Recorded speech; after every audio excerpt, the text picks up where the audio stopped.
யாயாதி எங்கள் முன்னோர்களில் 10வது பிரஜாபதியின் வழித்தோன்றல். அவர் எப்படி மிகவும் அரிதான சுக்ராவின் மகளை அடைந்தார். துவிஜோத்தமரே, இதை நான் விரிவாக கேட்க விரும்புகிறேன். மேலும் புரூரவாவின் வம்சத்தை உருவாக்கியவர்களைப் பற்றி எனக்கு தனித்தனியாகச் சொல்லுங்கள். வைசாம்பாயனர் கூறினார், யாயாதி ஒரு ராஜரிஷி, தேவேந்திரனுக்கு ஒப்பான பிரகாசம் உடையவர். சுக்ரரும் விருஷபர்வனும் அவரை போற்றினார்கள். அதை நான் உனக்குச் சொல்கிறேன் ஜனமேஜயா. தேவயானியின் சேர்க்கையும் நகுஷனின் மகன் யாதியின் கதையையும் சொல்கிறேன். தேவர்களுக்கும் அசுரர்களுக்கும் இடையே சொத்துக்காக ஒரு பரஸ்பர போட்டி இருந்தது. 3 உலகங்களிலும் அசையும் மற்றும் அசையாத அனைத்திலும் போட்டியிருந்தது. வெற்றி பெற விரும்பிய தேவர்கள் ஆங்கிரச முனிவரை புரோகிதராகவும் யாகங்களுக்காகவும் தேர்ந்தெடுத்தனர். அசுரர்களோ உசனஸ் கவியை தேர்ந்தெடுத்தனர். இரு பிராமணர்களும் எப்போதும் ஒருவரையொருவர் கடுமையாக எதிர்த்தனர். தேவர்கள் போரில் சந்தித்த தானவர்களை கொன்றனர். ஆனால் கவியோ தனது வித்தையின் பலத்தால் அவர்களை உயிர்ப்பித்தார். அவர்கள் மீண்டும் எழுந்து தேவர்களுடன் போரிட்டார்கள். அசுரர்கள் போர்க்களத்தில் தேவர்களை கொன்றனர். ஆனால் பரந்த அறிவாளியான பிரகஸ்பதி அவர்களை உயிர்ப்பிக்கவில்லை. கவியின் பலம் வாய்ந்த வித்தையை அவர் அறியவில்லை. அதனால் தேவர்கள் மிகுந்த துயரடைந்தனர். தேவர்கள் பயத்தால் நடுங்கி உசனஸ் கவியிடம் சென்று பிரகஸ்பதியின் மூத்த மகனான கச்சனை அணுகி, எங்களை ஆதரிப்பவர்களை ஆதரித்து எங்களுக்கு சிறந்த உதவியை செய்யுங்கள்.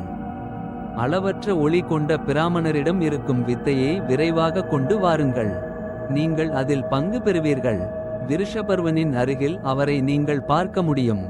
அவர் தானவர்களை பாதுகாக்கிறார், தானவர்கள் அல்லாதவர்களை பாதுகாப்பதில்லை. முன்னர் செய்தது போலவே நீங்கள் கவியை ஆராதிக்க முடியும். மேலும் அவரது மகளான தேவயானியையும் ஆராதிக்க முடியும். உங்களை ஆராதிக்க வேறு யாரும் இல்லை. ஒழுக்கம், கருணை, இனிமை, நடத்தை மற்றும் அடக்கம் ஆகியவற்றால் தேவயானி மகிழ்ச்சியடைந்தால் அந்த வித்தையை நீங்கள் நிச்சயமாகப் பெறுவீர்கள். அவ்வாறே என்று கூறி பிரகஸ்பதியின் மகன் கச்சன் தேவர்களால் நன்கு மதிக்கப்பட்டு விருஷபர்வனின் அருகில் சென்றான். அவன் விரைவாகச் சென்று தேவர்களால் அனுப்பப்பட்ட கச்சன் அசுரர்களின் அரசனான சுக்ரனைப் பார்த்து, நான் ஆங்கிரச முனிவரின் பேரன், பிரகஸ்பதியின் மகன். நான் கச்சன் என்று அழைக்கப்படுகிறேன். என்னை உங்கள் சீடனாக ஏற்றுக்கொள்ளுங்கள். நான் உங்களிடம் பிரம்மச்சரியத்தை கடைப்பிடிக்கிறேன், உயர்ந்த குருவே. 1000 வருடங்களுக்கு என்னை அனுமதிக்கவும். சுக்ரன் கூறினார், கச்சனே, உனக்கு நல்வரவு. உன் வார்த்தையை நான் ஏற்றுக்கொள்கிறேன். நான் உன்னை வணங்குவேன், நீ வணங்கப்பட வேண்டியவன். பிரகஸ்பதி மகிழ்ச்சியடையட்டும். வைசாம்பாயனர் கூறினார், கச்சன் அவ்வாறே என்று கூறி அந்த விரதத்தை ஏற்றுக்கொண்டான். கவி புத்திரனான சுக்ரனால் கட்டளையிடப்பட்ட விரதத்தை அவன் ஏற்றுக்கொண்டான். விரதத்தின் காலத்தை அவன் சொன்னபடி ஏற்றுக்கொண்டான். அவன் ஆசிரியரையும் தேவயானியையும் ஆராதித்தான். அவன் எப்போதும் இளமையின் வாசலில் இருந்த தேவயானியை ஆராதித்தான். பாடியும் ஆடியும் வாத்தியங்கள் வாசித்தும் தேவயானியை மகிழ்வித்தான். அவன் தேவயானியிடம் நல்லுறவு வைத்து பூக்கள், பழங்கள் மற்றும் பரிசுகள் கொடுத்து அவளை மகிழ்வித்தான். தேவயானியும் விரதத்தை கடைப்பிடித்த அந்த பிராமணனை புகழ்ந்து தனிமையில் அவனைச் சுற்றி வந்தாள். கச்சன் 500 வருடங்கள் விரதம் இருந்தான். தானவர்கள் கச்சனைப் பற்றி அறிந்து கோபமடைந்து காடுகளை காத்து கொண்டிருந்த அவனை தனியாக பார்த்தார்கள்.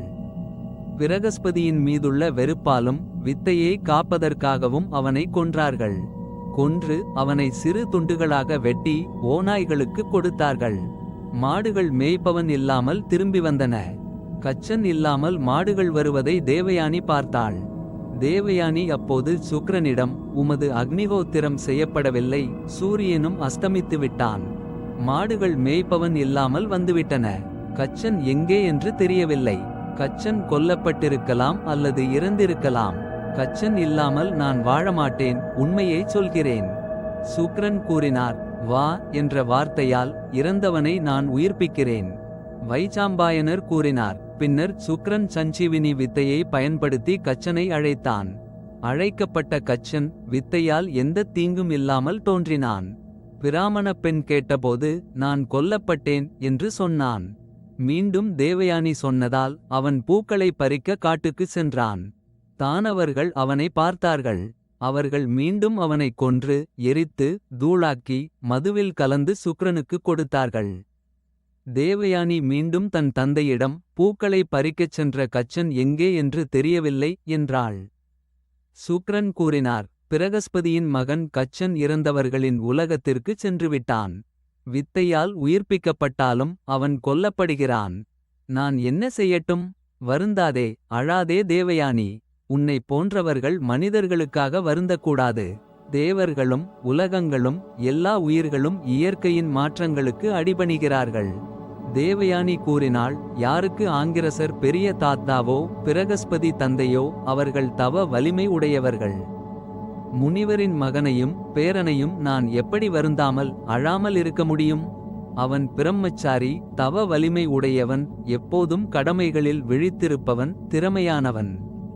கச்சனின் வழியே நான் பின்பற்றுவேன், சாப்பிட மாட்டேன். கச்சன் எனக்கு மிகவும் பிரியமானவன். சுக்கிரன் கூறினார், அசுரர்கள் என்னை சந்தேகமின்றி வெறுக்கிறார்கள். அவர்கள் என் சீடனை துன்புறுத்துகிறார்கள். கொடூரமானவர்கள் என்னை பிராமணன் அல்லாதவனாக மாற்ற விரும்புகிறார்கள். தானவர்கள் என்னை முன்பு துன்புறுத்தியது போலவே. இந்த பாவத்திற்கு முடிவு இருக்கட்டும். பிரம்மஹத்தி யாரை எரிக்காது இந்திரனையும் எரிக்கும். வைசாம்பாயனர் கூறினார், தேவயானியால் தூண்டப்பட்ட மகரிஷி மீண்டும் பிரகஸ்பதியின் மகன் கச்சனை அழைத்தார். குருவுக்கு பயந்து வித்தையால் அழைக்கப்பட்ட கச்சன் மெதுவாக வயிற்றிலிருந்து பேசினான். சுக்கிரன் அவனிடம், எந்த வழியில் நீ இங்கே வந்தாய்? என் வயிற்றில் இருக்கிறாய், சொல் பிராமணா என்றார்.